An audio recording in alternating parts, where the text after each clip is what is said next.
Salute. Welcome to another episode of AXIOM TV. I'm your pilot for the day, Jason V. Sariv, aka A Radical, also known as King of the North. Now, and pardon the stubble, I think better when I'm unkempt.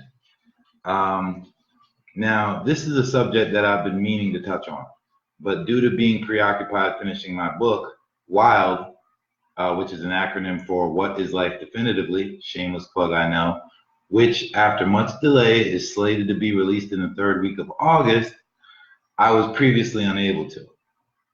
Now to the matter at hand. Organic question. If a major earthquake irreparably damaged every insured house, building, and vehicle on the planet, would insurance be able to cover it? Or if everyone who has a life insurance policy died at around the same time, would insurance companies be able to make the payout? The simple answer is no, and here's why.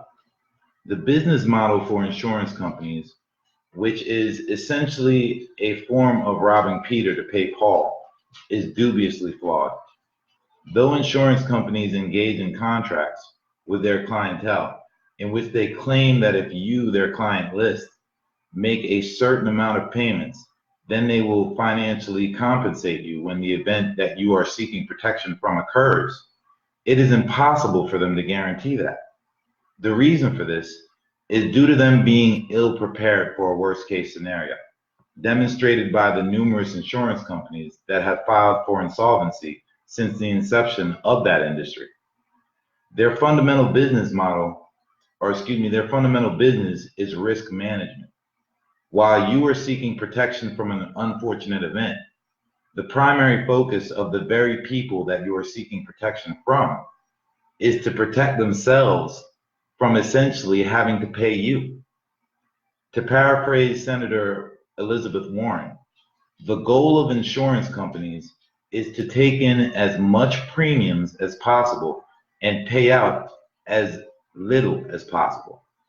Yes, they may retain a certain capital adequacy ratio, which renowned investor Warren Buffett refers to as the float, but the level of that is dependent on what government requirements are, and it is never the full amount of or anywhere near what they are contracted to pay out their complete client list at any given time period. That's the first flag on the play, if I may. Though seeming complex, their mathematical models are based on risk reward, and none of them accounts for the ultimate risk of a worst case scenario.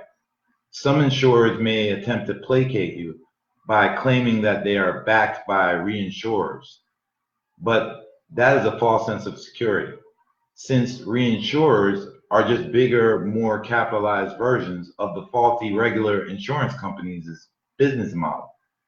They too are not prepared for the transpiring of a most extreme occurrence.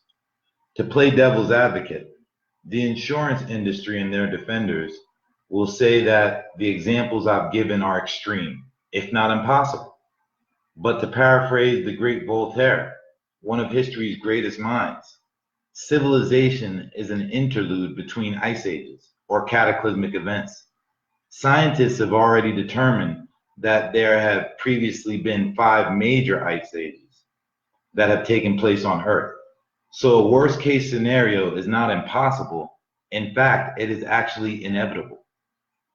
So in conclusion, the fact that the business models of the entire insurance industry does not account for this leaves us at no other destination other than that the insurance industry is either nefariously fraudulent or, at the very least, ultimately defective or inept. Thank you. Enjoy your day. Think outside of the box of culture. Think or salute.